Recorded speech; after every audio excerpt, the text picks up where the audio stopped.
Görkəmli kino aktyoru Leyla Rzayeva. Bu aktrisanı Böyük Dayaq filmindən hamı Səkinə ana kimi tanıyır.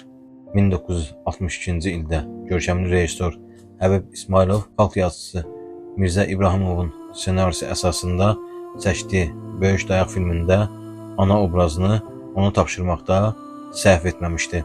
Çünki aktrisa bu rolu o qədər səmimi, o qədər təbii ifa edib ki, onun kinoda oynadığını təsəvvür etmək belə çətindir. Bu xanım o Leyla Rzayevadır ki, Böyük Dayaq filmindən əvvəl də kinoya çəkilmişdi. 59-cu ildə Əsl Dost, 60-cı ildə Aygün və Səhər filmlərində oynamışdı.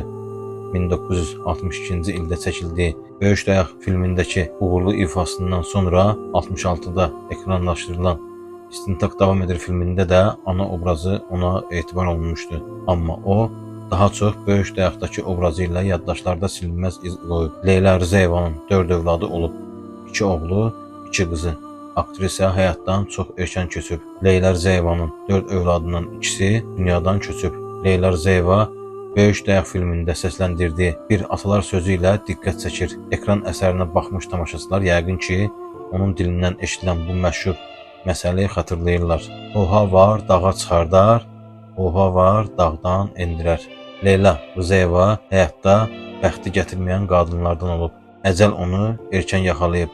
Aktrisa 5 noyabr 1970-ci il tarixində beyninə qan sızmasından vəfat edib. Dünyasını dəyişərkən Leyla Rzayevanın cəmi 40 yaşı olub. Allah rəhmət eləsin.